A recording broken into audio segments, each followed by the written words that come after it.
လူမှုကွန်ရက်စာမျက်နှာတွေမှာမကြာခဏကြောက်ကပ်ပျက်စီးသူတွေအကြောင်းမြင်တွေ့ကြရမှာပါ။ငွေကြေးကုန်ကျမှုအင်မတန်များပြီးဘေးရမိသားစုတွေပါအတော်ကိုစိတ်မချမ်းမသာဖြစ်ရတဲ့ယောဂတစ်ခုပါ။ဒီကနေ့မှာအဲ့လိုကြောက်ကပ်ယောဂတွေကိုကာကွယ်ဖို့အကြောင်းတွေကိုမျှဝေပေးသွားမှာမို့ဗီဒီယိုကိုအဆုံးထိကြည့်လိုက်ကြရအောင်။ကျမတို့ရဲ့ခန္ဓာကိုယ်ဟာအင်မတန်အံ့ဩစရာကောင်းတဲ့ဆက်ရမ်းရားကြီးတစ်ခုဖြစ်ပြီးအဲ့ဒီထဲမှာမှကြောက်ကပ်ဟာသွေးတွေကိုတန့်စင်ပေးတဲ့အရေးအကြီးဆုံးစစ်ထုတ်ဆက်ကြီးတစ်ခုဖြစ်ပါတယ်။အမေရိကန်လိုနိုင်ငံမှာတင်အရွယ်ရောက်ပြီးသူ9ယောက်မှာ1ယောက်နှုန်းဟာနာတာချီကြောက်ကပ်ယောဂါကိုခံစားနေရပါတယ်။ပိုးပြီးကြောက်စရာကောင်းတဲ့အချက်ကတော့ယောဂါရှိသူ10ယောက်မှာ9ယောက်ခန့်ဟာသူတို့စီမှာ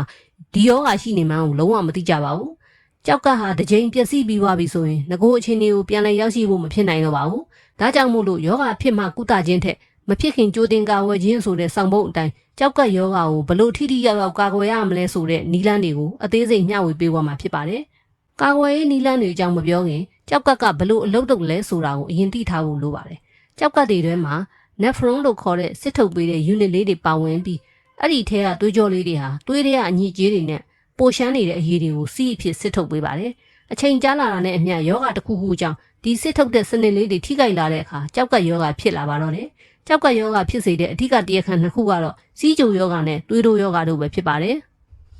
စီးကြုံမထိန်နိုင်တဲ့အခါသွေးထဲကတကြားဓာတ်တွေများလာပြီးကြောက်ကပ်ထဲကသွေးကြောတွေကိုပျက်စီးစေပါတယ်။သွေးတိုးယောဂမှာတော့အချိန်ကြာလာတာနဲ့အမျှကြောက်ကပ်ကိုဒဏ်ဖြစ်စေပါတယ်။အဲ့ဒီအကြောင်းရင်းတွေကိုတည်ထားခြင်းဖြင့်ဘာတွေကိုဂရုစိုက်ရကာကွယ်ရမလဲဆိုတာရှင်းလင်းသွားပါပြီ။ကြောက်ကပ်ယောဂကာကွယ်ရေးမှာနေ့စဉ်ပြုမှုနေထိုင်တဲ့ပုံစံတွေကအရေးကြီးဆုံးဖြစ်ပါတယ်။ကမ္ဘာ့ကျန်းမာရေးအဖွဲ့ WHO ကလည်းကျန်းမာရေးနဲ့ညီညွတ်တဲ့နေထိုင်မှုပုံစံဟာကြောက်ကပ်ယောဂဖြစ်နိုင်ခြင်းကိုတိတိတသားလျှော့ချပေးနိုင်တယ်လို့ဆိုပါတယ်။ကိုယ်လက်လှုပ်ရှားမှုပုံမှန်ပြုလုပ်ပါ။တစ်ပတ်ကို9ရက်ခန့်တရက်ကိုအနည်းဆုံးမိနစ်30ခန့်ပုံမှန်လေ့ကျင့်ခန်းလုပ်ပေးခြင်းဟာကြောက်ကပ်ကိုကာဝယ်ပေးနိုင်ပါတယ်။လေ့ကျင့်ခန်းလုပ်ခြင်းဟာကိုယ်လေးချိန်ကိုထိမ့်ပေးနိုင်ုံသာမကသွေးတိုးကျစေခြင်းမောပန်းနွမ်းနယ်မှုနဲ့စိတ်ဖိစီးမှုတွေလည်းလျှော့ချပေးခြင်းစတဲ့အကျိုးကျေးဇူးတွေကိုရရှိစေပါတယ်။အဝလွန်ခြင်းဟာကြောက်ကပ်ပျက်စီးခြင်းကိုဖြစ်စေတဲ့အကြောင်းရင်းတွေထဲမှာပါဝင်ပါတယ်။မိမိအရက်နဲ့ကိုက်ညီတဲ့ကိုယ်လေးချိန်ရှိနေအောင်ထိမ့်သိမ်းထားခြင်းဖြင့်ကြောက်ကပ်ပေါ်တက်ရောက်နေတဲ့ဝင်လို့ဝင်မှုတွေကိုလျှော့ချပေးနိုင်ပါတယ်။တကယ်လို့ကိုယ်လေးချိန်လျှော့ချဖို့လိုအပ်လာရင်လည်းဆရာဝန်နဲ့တိုင်ပင်ပြီးစနစ်တကျဝိတ်ချတင်ပါတယ်။ဆက်လက်တောက်ခြင်းကလည်းကြောက်ကပ်ကိုဓာတ်ရိုက်ထိခိုက်စေနိုင်ပြီးရှိပြီးသားကြောက်ကပ်ပျက်စီးမှုကိုလည်းပုံဆိုးဝါးစေနိုင်ပါတယ်။ဒါကြောင့်ကြောက်ကပ်ကျန်းမာခြင်းနဲ့ဆိုရင်ဆက်လက်ကိုလုံးဝဖျက်ပစ်ဖို့လိုအပ်ပါတယ်။စားတောက်မှုပုံစံဟာကြောက်ကပ်ကိုကာကွယ်ရမှာအသက်သမျှအရေးကြီးပါတယ်။မျှတတဲ့အာဟာရကိုစားသုံးခြင်းဟာကြောက်ကပ်ကိုရေရှည်ကျန်းမာစေပါတယ်။အထူးသဖြင့်အောက်ပါဓာတ်တွေကိုဂရုပြုစားသုံးသင့်ပါတယ်။စားလျှော်စားရပါမယ်။သွေးတိုးယောဂါကိုကာဝယ်ဖို့နဲ့ထိန်းချုပ်ဖို့အတွက်စားလျှော်စားခြင်းဟာအလွန်အရေးကြီးပါတယ်။ကြောက်ကပ်ကျန်းမာရေးအတွက်တစ်နေ့ကိုဆိုဒီယမ်ပမာဏ1500ကနေ2300မီလီဂရမ်ကြားတာစားသုံးမှုကျွမ်းကျင်သူတွေကအကြံပြုထားပါတယ်။ဒါကြောင့်အတင်စားအစားအစာတွေနဲ့စားများတဲ့အစားအစာတွေကိုရှောင်ကျဉ်ရပါမယ်။အရက်သေးစားရှော့တောက်ပါဒါမှမဟုတ်ရှောင်ကျဉ်ပါအရက်ကိုအလွန်ကျွံတောက်သုံးခြင်းဟာအထူးသဖြင့်ကြောက်ကပ်ကိုထိခိုက်စေပါတယ်။အထူးသဖြင့်ဘီယာနဲ့ဝိုင်းတွေမှာ phosphorus အမြောက်အများပါဝင်နေတတ်လို့ကြောက်ကပ်ကောင်းကောင်းမစစ်ထုတ်နိုင်တဲ့အခါပြင်းထန်တဲ့နှလုံးရောဂါတွေကိုပါဖြစ်စေနိုင်ပါတယ်။ဒါကြောင့်အရက်ကိုလုံးဝရှောင်နိုင်ရင်အကောင်းဆုံးဖြစ်ပြီးမရှောင်နိုင်ရင်အနည်းဆုံးသာတောက်ဖို့အကြံပြုပါတယ်။နေ့စဉ်အလဲတကူဝယ်ယူတောက်သုံးနေတဲ့ဆေးဝါးတွေဟာကြောက်ကပ်ကိုအတန်ထိပ်ဖျက်ဆီးနေတတ်ပါတယ်။ကြိုက်ခဲပြောက်ဆေးတွေကိုအထူးသတိပြုရပါမယ်။ ibuprofen, aspirin စတဲ့ကြိုက်ခဲပြောက်ဆေးတွေကိုရေရှည်အလွန်ကျွံတောက်သုံးခြင်းဟာကြောက်ကပ်ပျက်စီးခြင်းကိုဓာတ်ရိုက်ဖြစ်ပေါ်စေနိုင်ပါတယ်။ဒါကြောင့်ဆေးဝါးတွေတောက်သုံးတဲ့အခါဆရာဝန်ညွှန်ကြားချက်ဒါမှမဟုတ်ဆေးဘူးမှာပါဝင်တဲ့အညွှန်အတိုင်းသာတိတိကျကျတောက်သုံးရပါမယ်။ကြိုက်ခဲပြောက်ဆေးတွေကိုပမာဏအများကြီးဒါမှမဟုတ်အချိန်ကြာမြင့်စွာစိတ်ကြိုက်တောက်သုံးခြင်းကိုလုံးဝရှောင်ကျဉ်ရပါမယ်။ကြောက်ကပ်ယောဂဖြစ်စေတဲ့အဓိကအကြောင်းရင်းတွေကိုထိန်းချုပ်ခြင်းဟာကောင်းဆုံးကာကွယ်ခြင်းပါပဲ။တဲ့မှာစီးကြိုတော့မဟုတ်သွေးတိုးယောဂရှိနေတဲ့ဆိုရင်လည်းအောက်ပါအချက်လက်တွေကိုတိတိကျကျလိုက်နာရပါမယ်။တဲ့ရဲ့သွေးတွင်းတကြားဓာတ်ကိုပုံမှန်အတိုင်းအတာအတွင်းရှိနေအောင်အမြဲဂရုစိုက်ရပါမယ်။စီးကြိုကိုကောင်းစွာမထိန်နိုင်ရင်ပြန်လည်ကုသရေးမရနိုင်တော့တဲ့ကြောက်ကပ်ပျက်စီးခြင်းကိုခံစားရနိုင်ပါတယ်။သွေးတွင်းအဆီဓာတ်ကိုလည်းကောင်းစွာထိန်းချုပ်ဖို့လိုအပ်ပါတယ်။သွေးတိုးရှိသူများအနေနဲ့လည်းအိမ်မှာသွေးပေါင်ခြင်းကိုပုံမှန်တိုင်းတာပြီးဆရာဝန်ပေးတဲ့သွေးတိုးကြစီကိုအချိန်မှန်တောက်သုံးရပါမယ်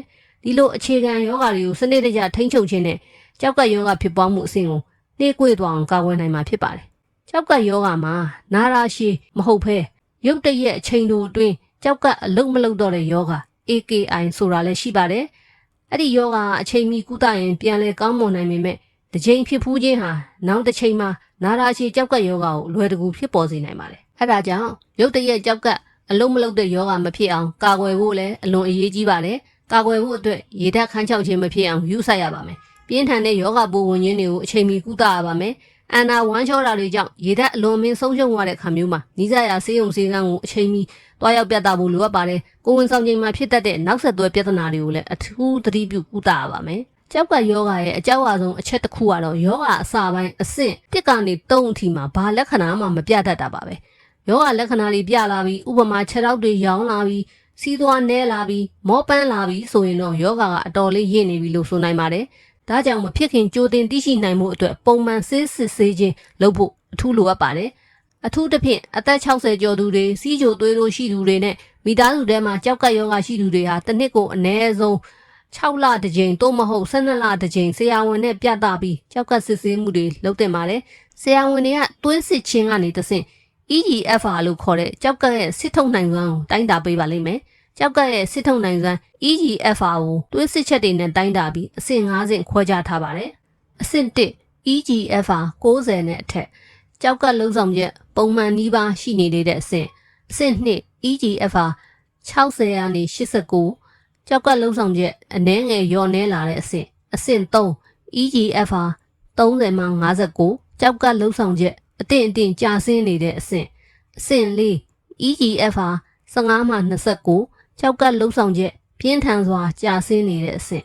အဆင့်5 EGFR 15အောက်ကြောက်ကအလုံးမလုံးတော့တဲ့အဆင့်အဲ့ဒီအဆင့်မှာတော့ကြောက်ကစီးခြင်းသို့မဟုတ်ကြောက်ကအစားထိုးခြင်းလိုအပ်လာနိုင်ပါတယ်စောစောသိရင်စောစောကုသနိုင်ပြီးကြောက်ကလုံးဝပျက်စီးသွားတဲ့အဆင့်ကိုရောက်မသွားအောင်အလွယ်တကူတားဆီးထားနိုင်ပါတယ်အချုပ်အားဖြင့်ပြောရရင်တော့နာရာရှည်ကြောက်ကယောဂဟာအလွန်ကြောက်စရာကောင်းပြီးငွေကုန်ကြေးကျများပြားလာတဲ့ယောဂကြီးဖြစ်ပေမဲ့ကျမတို့ရဲ့နေ့စဉ်နေထိုင်စားသောက်မှုပုံစံတွေကိုဂရုစိုက်ခြင်းဖြင့်ရာဂိုင်နှုန်းအတော်များများကိုကြိုတင်ကာဝယ်ထားနိုင်ပါတယ်ကျင်းကျုပ်ပြန်ပြောရရင်တော့ဆက်လက်ဖျက်ရပါမယ်ကြိုက်ခဲပြောက်ဆေးတွေကိုဆရာဝန်ညွှန်ကြားချက်မပါဘဲစိတ်ကြိုက်မတော့ရပါဘူးကိုလက်လှူရှားမှုပြုလုပ်ပါသွေးတိုးနဲ့စီးကျူကိုထိန်းချုပ်ပါပြီးတော့နှစ်စဉ်ပုံမှန်ကျန်းမာရေးစစ်ဆေးမှုခံယူပါဒီချက်လေးတွေကိုလိုက်နာရုံနဲ့တင်တင့်ရဲ့အဖိုးတန်လာတဲ့ကြောက်ကနှစ်ခုကိုရေရှည်ကျန်းမာအောင်ထိန်းသိမ်းထားနိုင်မှာအသေးချာပဲဖြစ်ပါတယ်